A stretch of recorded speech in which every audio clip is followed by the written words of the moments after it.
One rainy night, a lonely millionaire decides to help a poor woman and her daughter who are fighting the cold on the streets. But when he sees a mysterious mark on the child's back, something in her past is awakened in an overwhelming way. Who is this little girl, and why does she carry a secret that could change her life forever? Before I continue this exciting story, I'd like to ask you for something very special. Subscribe to my channel and help me reach my dream 1,000 subscribers. And don't forget to like the video to keep receiving these stories firsthand. Thank you so much. Now, let's continue. The rain fell at an incessant pace, as if the sky were weeping for a pain shared with those who walked beneath it. Ethan Campbell, a man whose fortune was legendary and whose name was printed in the biggest business magazines, was sitting in his car, watching the drops drip down the windshield. He should have been heading home to his luxury apartment in Manhattan, but something that night kept him parked there, lost in his memories. Ethan was a successful man, but that was a description that stopped at the surface. Anyone who really knew him, if there was anyone left who really knew him, knew that he carried a deep pain, a black hole in his heart. Many years ago, his life was a perfect painting. He had a loving wife, Clara, and a little daughter, Liz. The two of them were the center of his universe, his reason for living. It was hard to believe that it had happened. A camping trip planned with such care had turned into his biggest nightmare. He still remembered Liz's smile as she jumped for joy when she saw the tents being set up. It was her first trip into the forest, and she was thrilled with the idea of sleeping under the stars. But on the last night of the trip, everything changed. He woke up in the dark, the wind blowing hard through the tent canvas, and realized that Clara and Liz weren't by his side. He searched desperately for them, calling their names, but all he found was an overwhelming emptiness. The search began at dawn. Helicopters, sniffer dogs, volunteers. Days turned into weeks and weeks into months. Ethan spent millions trying to find them, but there was never a real lead, just a cruel void. The authorities advised him to move on, but how could he when his heart was still stuck in that forest at that moment? Now, years later, Ethan was still living, not because he wanted to, but because he needed to. He worked, donated to charities, took part in charity events, but he was a broken man. His house was silent, cold, decorated like a magazine spread. He spent his nights staring at the only photograph of Clara and Liz that he still had the courage to keep. As his thoughts took him once again into that abyss of pain, something caught his eye. On the other side of the street, a woman was struggling to hold an umbrella that insisted on turning against the wind. She was carrying a child in her arms, a little girl wrapped in a threadbare blanket, and seemed to be trying to protect her from the rain. Even from a distance, Ethan could see the weariness in the woman's eyes, her unsteady gait as if she didn't know where to go. For a moment he wanted to ignore what he was seeing. It wasn't his problem. He had enough to deal with. But then the child's gaze met his. It was a pure look, but full of something he recognized immediately: suffering. A suffering that seemed bigger than it should have been for such a little girl. Ethan got out of the car before he could change his mind. As he approached, he saw that the woman was shivering with cold, her lips purplish. She seemed to hesitate at the sight of him, perhaps imagining that he was just another person who would pass by without offering help. But he didn't. "Are you all right?" asked Ethan, his voice firm but full of concern. The woman stared at him as if trying to decide whether he was a threat or a salvation. "We're fine. We just need a place to stay for the night," she said, her voice almost a whisper. Ethan looked at the child. Her eyes were squinted, probably fighting sleep or something worse. He knew he couldn't leave them there. "Come with me.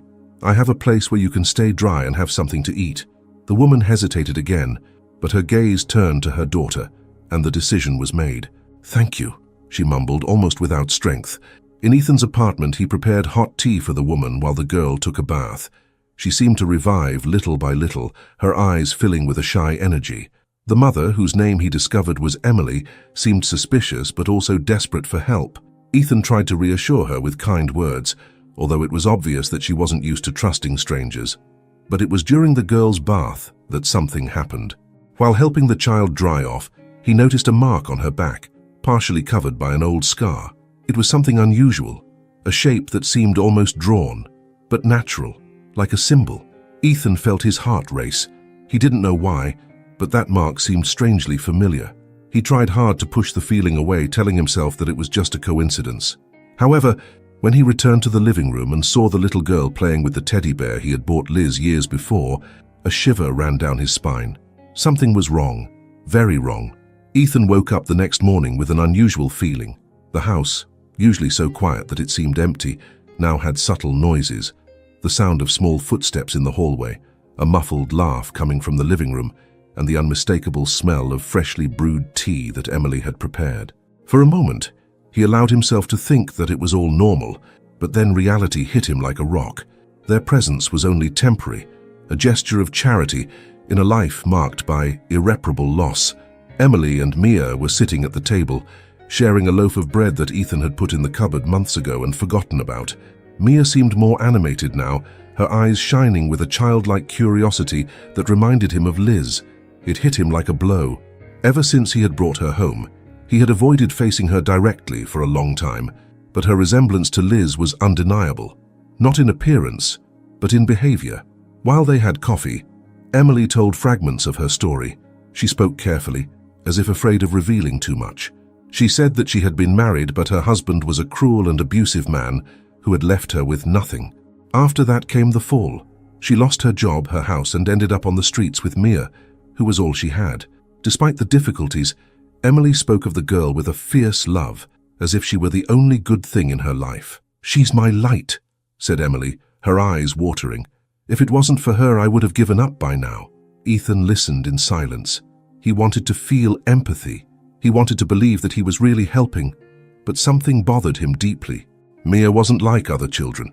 Despite her sweetness and friendly demeanor, there was an enigmatic air around her. The girl spoke with a wisdom that didn't seem compatible with her 6 years, and sometimes the way she looked at him made Ethan feel that she knew something he didn't. Later that same day, Ethan felt that she was helping him. Later that day, Ethan offered Emily the chance to stay in the house longer.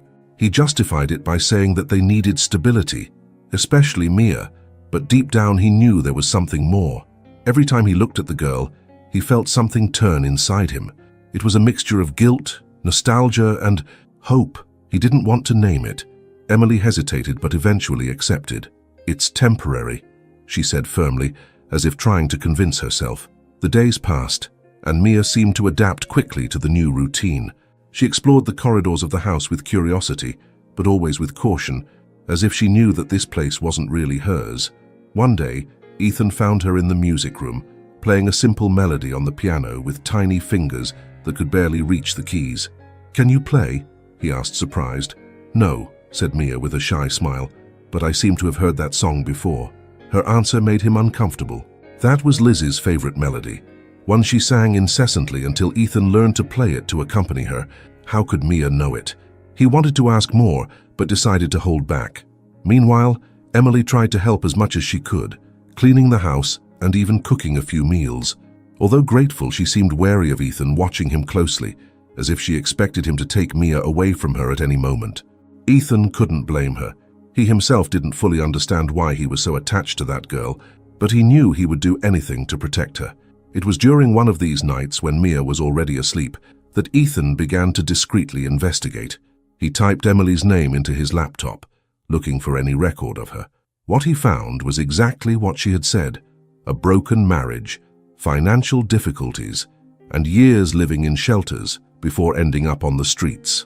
But there was no mention of Mia's birth, no certificate or record to prove that Emily was the girl's biological mother. That night, something pushed him to go further. He knew it was invasive, but he needed answers. He entered the room where Mia was sleeping and, in the dim light, observed the girl. She was on her back, breathing softly. Her shirt had ridden up slightly, revealing the mark on her back that he had noticed earlier. Ethan felt his heart racing. He approached slowly, trying not to wake her, and turned on his cell phone flashlight to illuminate the mark. It was clearer than he remembered, with an outline that seemed almost deliberate. It looked like an ancient symbol, something he had seen before. But where? Suddenly the memory struck him like a bolt of lightning. He remembered a photo tucked away in the back of a drawer, one of the few that remained of Liz.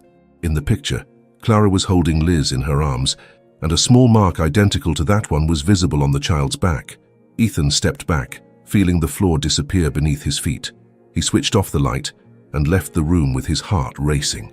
He tried to rationalize what he had just seen, but everything seemed to conspire against him. The similarity in gestures, the music on the piano, the brand. It was impossible. But what if it wasn't? What if Mia was more than just a coincidence in his life? Over the next few days, Ethan began to observe the girl more closely. Her every move, her every word seemed to reinforce his suspicions. But he couldn't ask Emily directly, at least not yet. He needed proof, something concrete to explain the inexplicable. And in the meantime, Mia's presence continued to stir up wounds that he had tried to ignore for years. For the first time, he didn't know if he was in control of his own life. Emily began to notice subtle changes in Ethan's behavior. He seemed more reserved, but at the same time, his glances at Mia were intense, almost inquisitive. She caught him a few times staring at the girl with a mixture of fascination and confusion, as if he were trying to unravel a riddle. The man, who until then had only seemed like a good Samaritan, was now beginning to give her an uncomfortable feeling of alertness. That morning, while Emily was washing the dishes they had used for breakfast, she noticed Ethan sitting in the armchair in the living room, apparently reading a book, but his eyes often wandered over to the little girl who was playing on the carpet with some wooden blocks. Emily swallowed. She knew what happened to people like her with no resources, no support, living on the margins. The world wasn't kind to poor mothers, and her biggest fear was losing Mia to someone more powerful. Later, when she was putting Mia to sleep, Emily sat on the side of the bed and watched the little girl. Mia's eyes were closed, but her breathing was irregular, almost panting. Emily reached out and felt her daughter's forehead, which was warm. Her worry increased. In the corridor, Ethan passed silently, but Emily felt his presence like a shadow. He stopped for a moment in front of the bedroom door, hesitated, and moved on. Emily was paralyzed, her heart racing. He's up to something, she thought. She knew she had to get out of there before it was too late. That early morning, Emily got up in silence. She grabbed some of Mia's clothes, wrapped the little girl in a blanket, and left the room. She went downstairs slowly, with calculated steps, trying to avoid any noise. When she reached the front door, she struggled with the handle, which seemed stuck, but finally managed to open it. The rain had started again, cold and relentless, but Emily had no choice. Holding Mia in her arms, she ran down the sidewalk, trying to get as far away from Ethan's house as possible. However, after only a few minutes, Mia began to moan. "Mummy, it hurts," said the little girl, her voice weak. Emily stopped and put the girl down for a moment. Her breathing was irregular, and her skin looked pale in the dim light of the street lamps. Emily knelt beside her, trying to calm her down, but panic overwhelmed her. "Mia, please hang in there, we'll be fine," she said, but it was obvious that the situation was deteriorating rapidly. The sound of a car coming towards them made her freeze. When she turned, she saw the headlights of Ethan's car. He stopped abruptly and got out, running towards the two of them. "Emily, what are you doing?" he asked, his tone somewhere between desperate and angry. "She's sick. Let me help." "No," shouted Emily, trying to push him away. "You want to take her away from me? I know what you're doing." "Emily, look at her," Ethan retorted, pointing at Mia, who was now semi-conscious in her mother's arms. "If we don't get her to a hospital now, she could die." Emily hesitated, tears streaming down her face. She knew she had no choice. Finally, she nodded, and Ethan carefully picked Mia up in his arms and carried her to the car. At the hospital, Mia's situation was treated as an emergency. Doctors and nurses rushed to stabilize her, while Emily and Ethan waited in the waiting room. Emily couldn't stop crying, and Ethan, even sitting next to her, seemed lost in dark thoughts. When the doctor finally returned, his expression was grave. "Mia is stable now, but we found something in the tests that we need to discuss." The tests revealed that Mia had a rare genetic condition that affected her immunity. Ethan felt a chill run down his spine when he heard that. It was exactly the same condition that Liz had been diagnosed with shortly before she disappeared. He looked at Emily, but she was so immersed in her grief that she didn't seem to register what the doctor was saying. Over the next few days, while Mia remained in hospital, Ethan began to ask discreet questions of the hospital. He wanted to understand how this girl could have the same genetic condition as his daughter. A series of thoughts invaded his mind, but he didn't want to accept any of the possibilities. Meanwhile, Emily remained by Mia's side, holding her hand and singing songs to calm her down. The pain of seeing her daughter in that situation consumed her, but Ethan's presence in the hospital made her feel even more powerless. He seemed to control everything, the doctors, the treatments, and even the answers she was looking for. In a moment of carelessness, Ethan went to the room where Emily and Mia's few belongings were kept.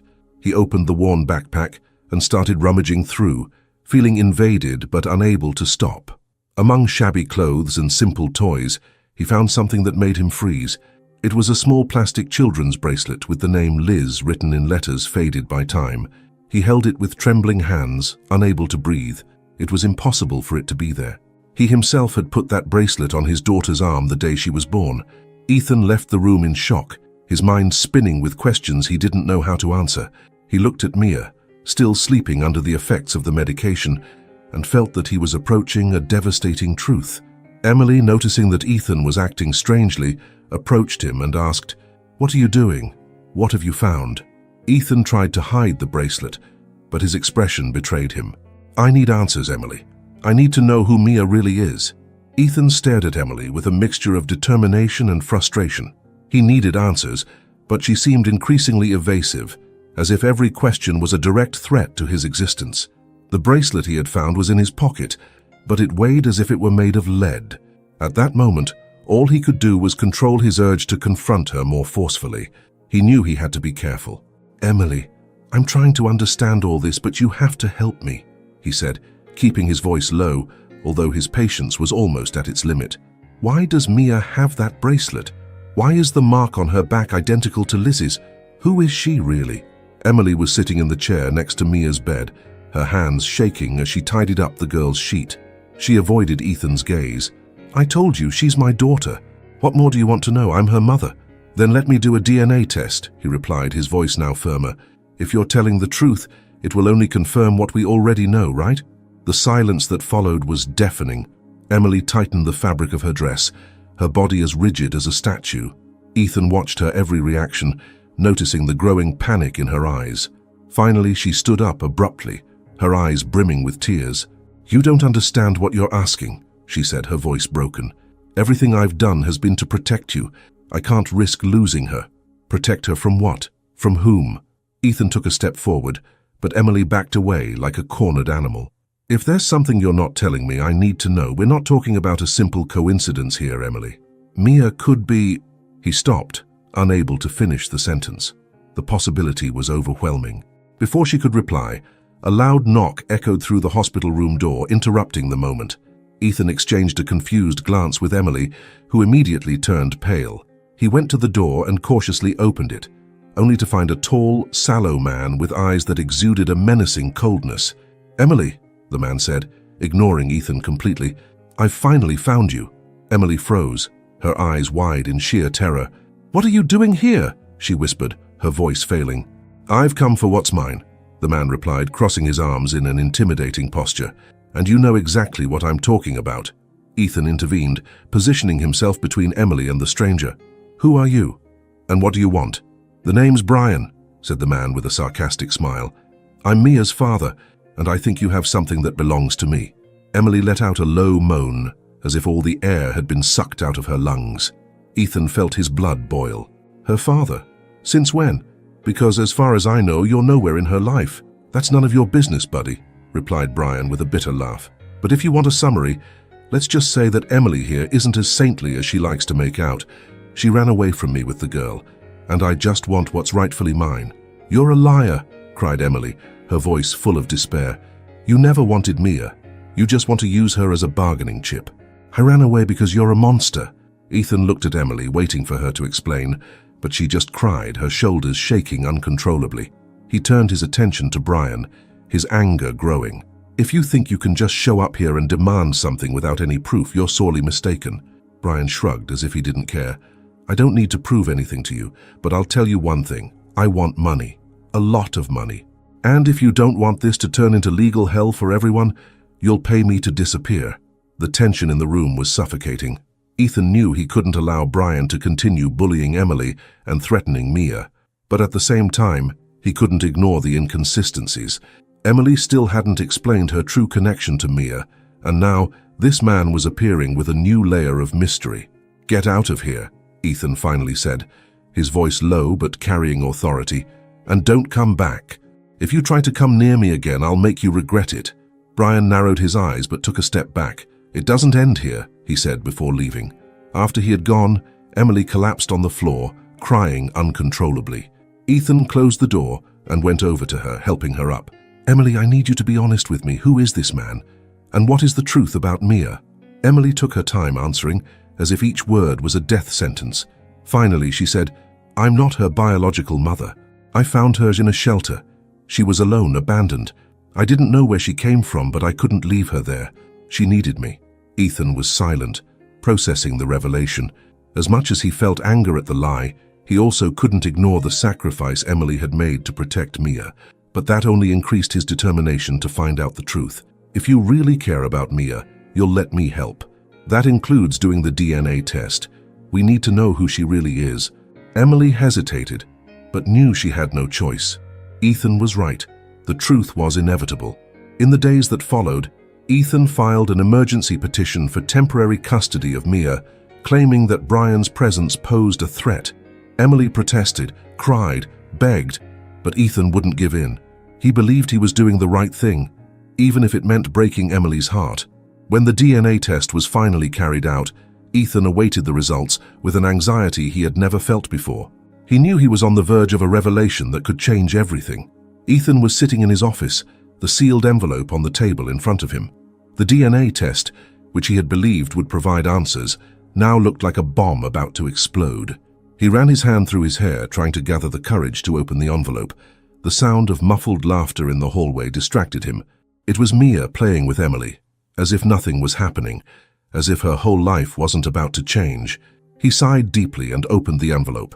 His eyes quickly scanned the printed words. The results were clear. Mia had no biological connection to Emily. Although he had expected it, feeling the confirmation shook him. He stood up, put his hands in his pockets, and walked over to the window, looking out at the city that stretched out before him. Something was happening, something bigger than he could comprehend. Later, he called Emily over to talk. They sat on opposite sides of the room, a gulf of mistrust between them. "The DNA test confirmed what you already knew," said Ethan, trying to keep his tone calm but firm. "You're not Mia's biological mother. Now I need to know the whole truth." Emily lowered her head, her fingers gripping the hem of her dress. She seemed to be searching for courage somewhere deep inside herself. When she finally spoke, her voice was a whisper. "I found her 6 years ago in a small town in rural Maine. It was raining that night, and I had just been kicked out of the shelter where I was staying. Mia was alone, wrapped in a blanket, left near a dumpster. There was no one around, no clues as to who had abandoned her." Emily's words were full of pain. Ethan listened intently, trying to suppress the whirlwind of emotions that was consuming him. "She was so small," Emily continued, the tears now flowing freely. "I knew it would take my whole life to understand why someone would do that. But at the moment, all that mattered was protecting her. So I took her with me and pretended she was mine. I raised Mia as my daughter because I needed to save her, and she saved me too." The silence that followed was thick, almost palpable. Ethan wanted to hate Emily for lying, but he couldn't. Everything she had done had been out of love. And yet, that didn't explain the disturbing connection between Mia and Liz. In the days that followed, Ethan hired private detectives and revisited all the old clues to his daughter's disappearance. He sent the photo of the mark on Liz's back to compare it with Mia's. The resemblance was overwhelming. The more he investigated, the more convinced he became that Mia was his lost daughter.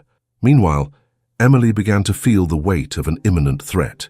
Brian, the man who claimed to be Mia's father, had reappeared. He prowled around the hospital, Ethan's house, and even tried to approach Emily directly in the street. His behavior became more aggressive, making it clear that he wasn't willing to give up. Ethan knew he had to act fast. He stepped up security around Mia, hiring security guards and keeping the girl under constant surveillance. But even with these measures, fear was inevitable. Brian seemed to have a plan, and no one knew how far he would go to get what he wanted. The tension reached its peak one night when Emily was alone with Mia at Ethan's house. Brian broke into the property, forcing the back door. Emily heard the sound of hurried footsteps and locked herself in the room with Mia. "Mommy, I'm scared," said the little girl, pressing herself against Emily. "It'll be all right, my love," Emily replied, trying to sound braver than she really felt. Brian forced open the bedroom door, shouting that he wanted Mia. "You can't hide her from me, Emily. I know what she's worth. Now open the damn door." On the other side of town, Ethan received an alert from the security guards and rushed home. When he arrived, he found Brian trying to drag Mia out while Emily struggled desperately to hold her. The sight of the scene made something inside Ethan snap. He ran towards Brian, tackling him with a strength he himself didn't know. The fight was intense. Brian was strong, but Ethan's determination to protect Mia gave him an unexpected advantage. With the help of the security guards, Brian was restrained and handed over to the police. As the man was led away, he shouted disconnected words, but one sentence caught Ethan's attention. "You don't know who she really is." Ethan felt a shiver run down his spine. What did Brian know? And why was he so obsessed with Mia? After the confrontation, Emily was in a state of shock. Mia, although frightened, seemed to trust Ethan completely. She refused to leave his side, holding onto his hand tightly. The next day, the detectives brought new information that changed everything. A woman who had worked at the shelter where Emily found Mia reported seeing the girl arrive accompanied by a blonde woman who left her at the entrance without giving any explanation. The woman's description exactly matched that of Clara, Ethan's wife. Ethan could hardly breathe when he heard that. Could it be true? Was Clara alive? And why would she have abandoned Liz, or Mia as she was now called? He knew he was getting closer and closer to the truth, but he also knew that what he found out could change his life forever. Ethan could hardly breathe when the truth finally emerged before him, a devastating revelation that fitted together like pieces of a dark puzzle he had never wanted to put together. The mark on Mia's back, the DNA test, the clues the detectives had gathered about the woman who had abandoned the girl at the shelter, everything pointed to one undeniable fact. Mia was Liz, his Liz. The daughter he had lost years ago, snatched from his life in a brutal and mysterious way, was now right there within his reach, without him ever realizing how hard he had fought to find her. Sitting in his home office, Ethan's hands trembled as he held the detective's final report. Every line of the document was like a stab in the heart. Liz had been kidnapped during that fateful camping trip. Clara, his wife, apparently involved in something much bigger and more dangerous than Ethan could ever have imagined, had fled with Liz to protect her, but had never reached her intended destination. The woman who had left Liz at the shelter, according to the descriptions, was Clara. Why would she have done that? Why didn't she come back to him? As he tried to process the truth, Ethan felt a mixture of relief and despair. Liz was alive. She had survived against all the odds, but the years they had lost could never be recovered. He stood up abruptly, the report still clutched in his hand, and walked to the room where Mia was sleeping. As he slowly opened the door, he saw the girl lying on the bed, breathing softly. For a moment, Mia's serene face was the same as Liz's had been as a child. The resemblance was overwhelming. He fell to his knees beside the bed, unable to hold back the tears that were now flowing freely. "My Liz," he murmured, his voice broken. "I've found you. After all these years, I've finally found you." But this realization brought unexpected pain. Ethan knew that for Liz, he was no longer the father she knew. Emily was her mother, the woman who had been by her side every step of her journey, protecting her from dangers he couldn't even imagine. How could he take her away from Emily now? The next morning, Emily found Ethan sitting at the kitchen table with deep circles under his eyes and a faraway look in his eyes. She knew he was different. Ever since the day Brian had tried to kidnap Mia, she had noticed the growing intensity in Ethan's behavior, as if he were about to explode with something he could no longer contain. "You know the truth, don't you?" Emily asked, her voice hesitant. Ethan raised his eyes to her, a look filled with hurt and love at the same time. He just nodded. "She's Liz," he said, the words almost lost in a whisper. "My daughter. The daughter Clara and I lost." Emily recoiled, as if the words had hit her physically. She knew there was something special about Mia, something she couldn't explain, but hearing it directly from Ethan made her world come crashing down. "So that's it?" Emily asked, trying to hold back tears. "You're going to take her away from me? You're just going to rip her away from the only mother she knows?" Ethan stood up slowly, feeling the weight of guilt in every movement.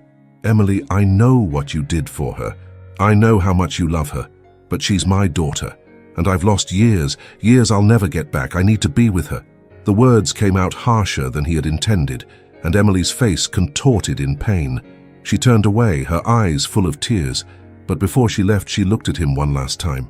"You may be her father, but I'm the one who held her when she had a high fever. I'm the one who sang her to sleep when she had nightmares. No matter what the DNA says, I'm her mother." Ethan knew she was right, but that didn't make the situation any less complex. Over the next few days, he tried to get closer to Mia, now aware of who she really was. He began to share stories of Liz, talking about things she loved, her little habits and her favorite memories. "Mia," he said one night as he read to her before bed, "did you know that you used to love singing in the rain? You danced and laughed so much that you didn't even mind getting wet." Mia laughed but then frowned. "I don't remember that," she said with a hint of concern. "It's okay," Ethan replied, holding her small hand. "Sometimes memories hide, but they're always there, waiting to be found." Meanwhile, Emily was devastated. Every interaction between Ethan and Mia felt like a step towards the inevitable. She would lose the girl she loved as her own. For years, Mia had been her reason to go on, her anchor in a world that seemed determined to destroy her. Now, she was about to be taken out of her life, but fate still had another twist in store. A week later, Ethan's detectives brought the final piece of the puzzle. Clara had been killed days after abandoning Liz at the shelter. She was being pursued by a criminal group who wanted to use her as leverage to get to Ethan and his fortune. Clara sacrificed her own safety to ensure that Liz had a chance of survival. When Ethan heard this, he collapsed. He blamed himself for everything, for not realizing what Clara was up against, for not protecting his family. But in the midst of the pain, he also found a new purpose. He needed to ensure that Liz was never left alone again, never exposed to danger again. Emily, for her part, saw something change in Ethan. He was no longer just the aloof millionaire determined to take Mia for himself. He was turning into a broken man, but one who was willing to rebuild himself out of love for his daughter. And that's what led her to make the hardest decision of her life. "You're her father," Emily said one night, after putting Mia to bed, "and she deserves to know that. I'm not going to fight you, Ethan, but please, let me be a part of her life. I promise I'll never interfere." Ethan looked at Emily, his gratitude evident. "You're not just part of her life, Emily. You're part of our family now. Liz wouldn't be who she is without you, and I could never take that away from her, or from you." The next day, Ethan plucked up the courage to tell Mia the truth. He explained who she was, showed her photos, and shared memories of Clara. The girl listened in silence, her eyes filling with tears. "Are you my daddy?" she finally asked, her voice trembling. Ethan pulled her into a tight hug, the tears flowing. "Yes, my Liz. I've always been your daddy, and now I'll never let you go." The scene was achingly beautiful. Emily watched from afar, tears streaming down her face but feeling an unexpected sense of relief. Mia was where she should be, with the man who had searched for her tirelessly for years. But she also knew that her love for Mia would never be erased. Feather sunlight tinged the horizon with shades of gold and pink when Ethan parked his car on a winding path at the edge of the forest. The silence of the place was unnerving, only broken by the distant sound of birds and the wind whispering between the trees. He took a deep breath before getting out of the car, carrying with him a small object, Clara's diary. For years, he had avoided returning to that place, the camp where his life had changed forever. But now, with the truth finally out and Liz by his side again, he knew he had to face his demons. The walk along the trail brought back memories so vivid that it seemed like yesterday. He remembered Clara, smiling, carrying Liz in a baby kangaroo. He heard Liz's laughter echoing as she played with a butterfly that landed on her hand. Then, like a blow to the chest, came the memory of the crushing emptiness of that fateful morning when he woke up and realized that Clara and Liz had disappeared. He stopped when he reached the clearing where they had pitched the tent on the last night of the camp. The place seemed smaller now, as if the years had eaten away some of the vastness he remembered.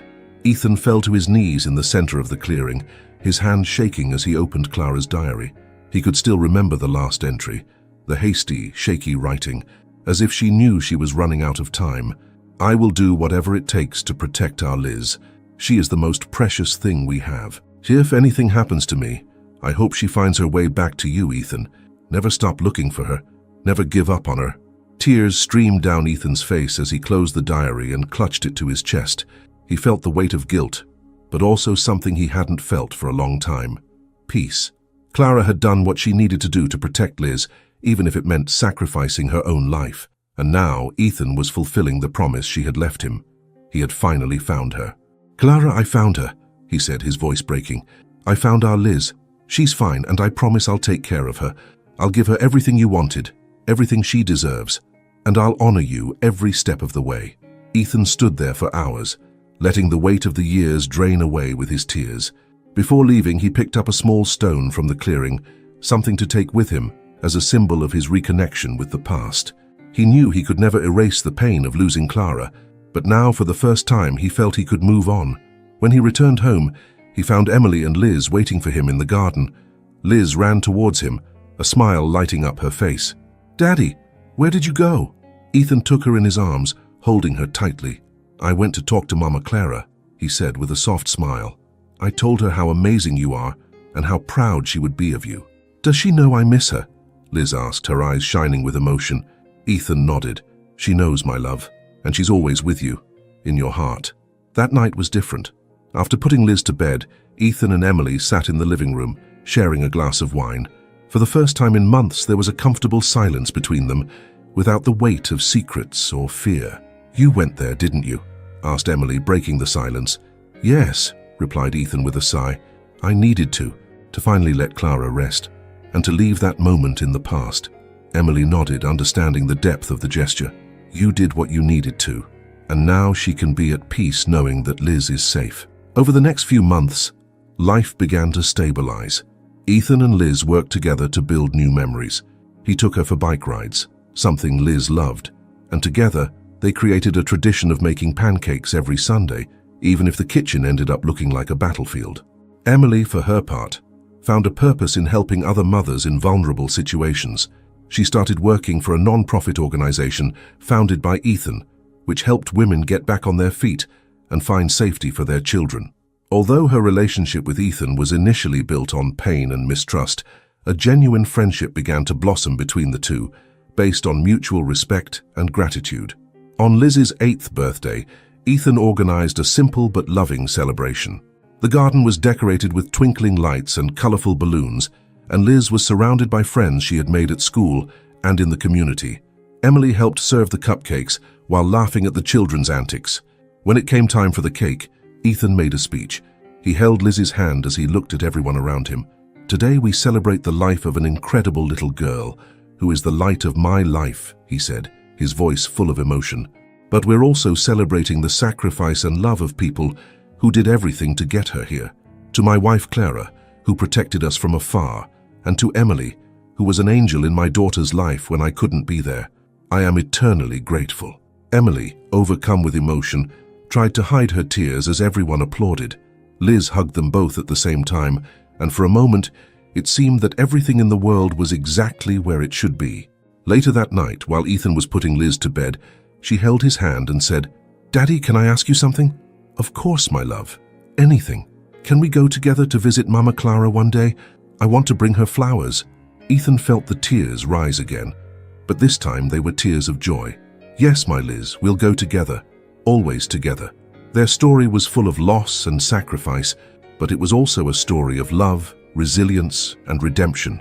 Ethan, Liz, and Emily had found a new definition of family, built not just by blood ties but by unconditional love and the determination to keep going, even when the path seemed impossible. And so, under the stars of that peaceful night, they began a new chapter in their lives, not without scars but with a strength that only love can provide. If you like this story and want to see more like it, subscribe to the channel and leave your like.